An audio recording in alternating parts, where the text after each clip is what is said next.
Halo, Assalamualaikum warahmatullahi wabarakatuh.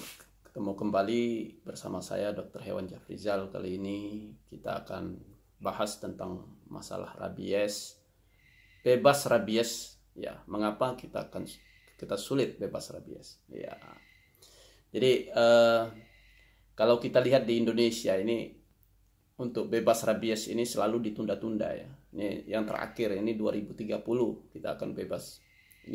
Itu baru rencana ya. Baru rencana bebas rabies dunia itu 2030. Mengapa? Ini kan memang di Asia Afrika yang masih belum bebas rabies. Kebanyakan dan negara-negara yang sedang berkembang atau negara berkembang. Oke, di Indonesia sendiri ya. Dari 34 provinsi itu hanya 8 yang bebas rabies ya. Nah, di Sumatera ada kepulauan, ini karena daerahnya terisolir ya, terlokalisir atau daerah kepulauan, Kepulauan Riau, kemudian Kepulauan Bangka Belitung. Nah, ini di Sumatera. Kemudian di Jawa ada Jakarta, kemudian Jawa Tengah, Jawa Timur ya, yang bebas rabies di situ. Kemudian DIY ya. Kemudian di Papua itu ada Papua, kemudian ada Papua Barat. Nah, ini ada 8 yang bebas rabies. Di Sumatera sendiri ini di daerah daratan ya, Aceh, dari Aceh sampai Lampung itu belum ada yang bebas rabies. Kenapa? Sulit. Ya, ini ya yang perlu kita bahas ya, terkait dengan bebas rabies. OIE ya, organisasi Badan Kesehatan Dunia ini sudah 2019 itu sudah mengeluarkan aturan bahwa untuk bebas rabies itu bisa berdasarkan zona atau negara dan zona. Nah, artinya apa? Artinya kita bisa bebas sebenarnya secara provinsi-provinsi atau kabupaten ya, di dalam provinsi. Nah, untuk itu kita akan bahas ini untuk Kota Palembang sendiri, mengapa tidak bisa bebas rabies lebih cepat. Nah, tentu saja bukan tidak bisa, tapi Palembang sudah layak untuk bebas rabies lebih cepat. Kenapa? Satu alasannya, dalam 4 tahun terakhir ini tidak ada kasus rabies aktif yang ditemukan pada manusia maupun pada hewan. Itu satu. Berdasarkan surveillance ya, kesehatan dan surveillance Balai Veteriner Lampung, bahwa tidak ada kasus aktif yang terjadi. Terus yang kedua, Palembang sudah punya regulasi yang baik itu perda maupun perwali. Ya, perdanya di dalam Perda nomor 2 tahun 2019 tentang peternakan dan kesehatan hewan, pasal 53 mengatur tentang pencegahan dan pengendalian hewan penular rabies. Oke, itu satu. Terus kedua, dari peraturan daerah tersebut kemudian di breakdown menjadi peraturan wali kota nomor 38 tahun 2019. Ini membuat aturan-aturan secara teknis ini yang akan harus dilakukan oleh aparat di bawah dan masyarakat sehingga bisa mencapai atau Palembang bisa bebas rabies lebih cepat. Oke, terkait dengan ini isi-isi dalam peraturan wali kota nomor 38 2020 ini kita akan bahas ya. Kita akan bahas yang pertama, ini peraturan ini mengatur tentang masalah pemeliharaan, mengatur tentang masalah vaksinasi, mengatur tentang masalah konsumsi ya, konsumsi daging HPR.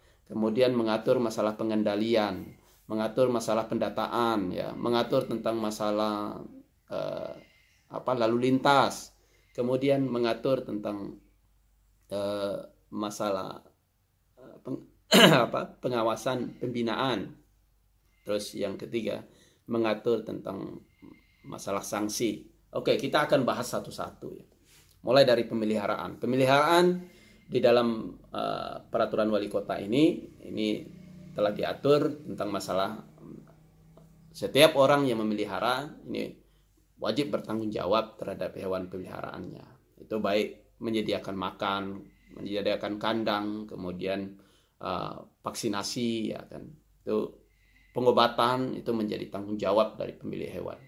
Nah, pemilik hewan itu dilarang untuk melepas liarkan hewan peliharaannya, terutama anjing, di luar pekarangan, atau apabila tidak memiliki pekarangan, pagar, tidak memiliki pagar, maka dia wajib mengandangkan.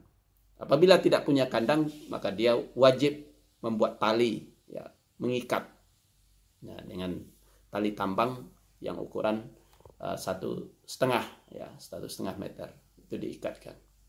Nah, ini kewajiban daripada pemilik hewan. Ya. Terus yang kedua terkait dengan masalah pendataan. Nah, pendataan, maka pemilik hewan ini wajib mendaftarkan, ya, mendaftarkan hewan peliharaannya kepada aparat setempat, ya, baik melalui RT, itu akan diteruskan ke kelurahan, atau langsung ke kelurahan, atau langsung ke dinas pertanian, ya, Kota Palembang. Oke. Apa kegunaan dari pendataan itu sendiri? Pendataan itu sendiri, ya, itu berguna, hewannya itu akan terdaftar, nanti akan dibuatkan sebarannya, kemudian di mana daerah-daerah yang populasinya yang lebih besar itu akan menjadi fokus dalam pengendalian atau dalam pencegahan, terutama untuk vaksinasi. Nah, di setiap kelurahan akan punya data monografi, sehingga setiap nanti daerah-daerah yang memiliki populasi ini akan jadi prioritas. Oke, terkait dengan pendataan ini juga diatur di dalam pendataan itu adalah jadwal vaksinasi, sehingga pada saat habis masa jatuh tempo untuk vaksinasi, maka bisa kita ingatkan pemilik untuk melakukan vaksinasi, ya, sehingga ini akan mempermudah kita melihat sebaran atau juga masalah target, ya kan, vaksinasi, sehingga untuk bebas rabies itu dibutuhkan 70% vaksinasi, sehingga kita bisa melihat di dalam populasi, di dalam data itu di mana saja yang belum melakukan vaksinasi. Nah, terkait dengan masalah melepas liarkan, ini hewan-hewan yang dicurigai, ya, bisa dilepaskan oleh pemilik, ya, terutama anjing-anjing liar, anjing kampung, ya, anjing domestik. Ini akan kita pasangkan chip GPS. Di situ bisa diketahui kemana saja anjing itu, atau anjing itu bisa dilepas liarkan, ya, atau dibuang. Ini bisa ketahuan dari GPS-nya. Oke, terkait dengan ini juga untuk masalah pendataan, kita ada aplikasi Ternakku, sehingga peternak atau pemelihara itu bisa mendaftarkan hewan kesayangannya, hewan peliharaannya melalui aplikasi itu, sehingga data akan bisa masuk ke kita, dan itu kita bisa membuatkan kartu dari tanda pendaftaran dari hewan itu. Oke, terkait dengan itu kita lanjutkan. Setelah pendaftaran, maka kita masuk ke vaksinasi. Vaksinasi ini setiap pemilik ini wajib melakukan vaksinasi dalam 1 tahun sekali. Dan ini vaksinasi bisa dilakukan di bulan bakti rabies, ya, setiap bulan September itu gratis, ya, bisa di klinik hewan, dan pemerintah juga melakukan kerjasama dengan klinik-klinik hewan yang ada di Kota Palembang. Ada 13 klinik hewan yang melakukan vaksinasi gratis. Silakan dibawa ke klinik hewan atau di puskeswan, ya, puskeswan rumah sakit hewan itu juga melaksanakan menyediakan vaksinasi. Di luar itu, ya, bisa saja ke klinik hewan, tapi itu bayar, ya, bayar mungkin sekitar 150.000 per dosis, ya, dosis vaksinasi. Silakan. Nah, yang ketiga ini yang keempat, ya, terkait dengan yang terkait dengan yang tercantum di dalam peraturan wali kota. Ini terkait dengan masalah konsumsi daging HPR ya. Daging HPR ini pemerintah Kota Palembang melarang keras masyarakat untuk mengkonsumsi HPR. Ini ditakutkan terjadi penularan kasus rabies ya. Daging HPR tidak boleh dijual belikan atau untuk kepentingan masyarakat umum atau menyediakan menu makanan daging HPR. Ini dilarang ya. Jangan sampai ada yang mengkonsumsi menjual belikan daging HPR, dan dilarang untuk mengkonsumsi daging HPR. Nah, kecuali silakan kalau di dalam situ ada kepentingan tertentu ya. Itu. Terus yang kelima ini terkait dengan masalah lalu lintas. Setiap HPR yang masuk ke Kota Palembang ini wajib mendapatkan rekomendasi izin ya dari pemerintah kota. Ini jangan sampai tidak memiliki rekomendasi untuk masuk ke Kota Palembang, karena ada persyaratan kesehatan yang harus dipenuhi, ada persyaratan administrasi yang harus dipenuhi oleh hewan itu untuk bisa masuk ke Kota Palembang. Terus yang keenam ini terkait dengan masalah pengendalian HPR yang liar. Nah, perlu kita sampaikan bahwa HPR liar itu didefinisikan adalah HPR yang sengaja atau tidak sengaja diliarkan di luar pagar ya, atau pekarangan dari pemilik. Nah, ini dikategorikan adalah HPR liar. Sehingga HPR itu harus dikendalikan oleh tim yang ditunjuk oleh wali kota. Di dalam peraturan itu sudah ditunjuk ada Pol PP, kemudian ada pihak kelurahan, kemudian dari dinas terkait, dari kesehatan, kemudian ada Babin Kamtibmas, kemudian ada dari kepolisian Bintara di kelurahan. Nah, ini yang menjadi tim yang akan mengendalikan hewan penular rabies itu yang berkeliaran di luar pekarangan, terutama untuk anjing sebenarnya ya. Karena anjing adalah merupakan hewan utama yang menjadi penular rabies pada manusia. 98% itu kasus rabies di dunia ya. Di dunia ini disebabkan oleh anjing. Setelah pengendalian kemudian ada pembinaan dan pengawasan. Nah, pembinaan ini dilakukan oleh dinas teknis ya yang membidangi fungsi kesehatan hewan. Tentu saja ini adalah berada di Dinas Pertanian Kota Palembang.